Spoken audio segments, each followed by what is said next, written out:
Hey everybody, this is Griffin McElroy for Polygon.com here with a quick guide on how to take down the Blood-Starved Beast, the third boss in Bloodborne. The Blood-Starved Beast is really difficult, even compared to Father Gascon, the boss that you fought last in Bloodborne.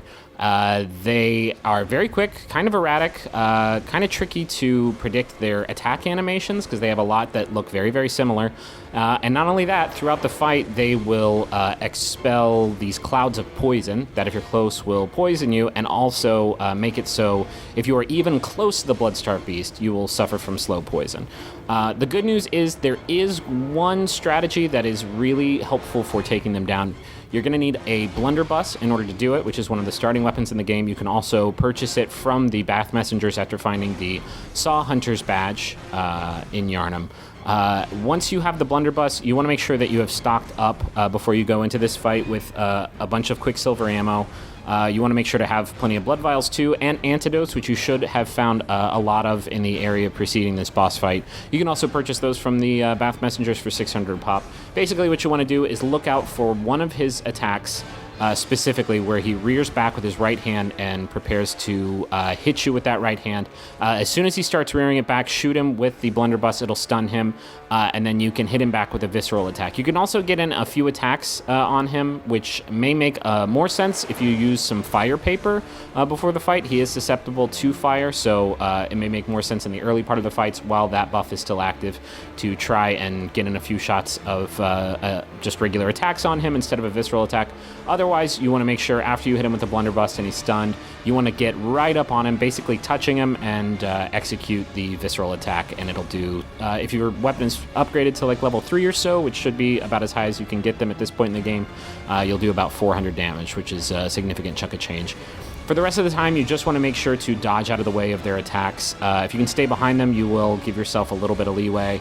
But again, once they start expelling that poison, even being close to them is going to get you poisoned. So you want to make sure to use those pillars as cover whenever you need to pop an antidote and chug a few blood vials. You don't really chug them. Why did I say that? And make sure that you give yourself time to recover. Don't do it close to them, because even though they move pretty slow most of the time, they will surprise you with some really quick movements and really quick attacks. But if you can manage to master that the visceral counterattack, you're going to have a much easier time with this fight than you will just trying to attack them normally. Don't get discouraged by this fight. You will die probably a lot your first few times trying it. It's really hard to memorize those animations because, again, a lot of them look very similar, and if you guess wrong, you're going to get absolutely blown away. A few tips: if you find yourself running low on antidotes, there is a corpse behind the statue in the back of the room that has 3 antidotes on it. Grabbing that in the middle of the fight might be kind of tricky, but if you run out, you will need antidotes to take this fight down, because the later stage, you're just gonna get poisoned every time you attack it. Otherwise, you can farm for blood echoes in the area just outside this one. There are a lot of nether beasts that drop close to 1,000 echoes for each one that you kill. It's not a bad place to farm if you need a few more levels. Put some more points into vitality so that you can survive some of the combos if you manage to get hit by those combos. Or if you need to save up those echoes to purchase a bunch of antidotes.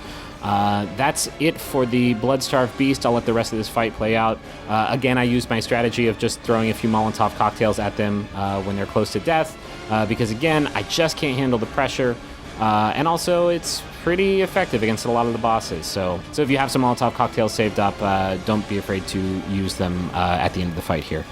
Good luck. I hope that this video was helpful, and we will have more boss guides for you as the week goes on.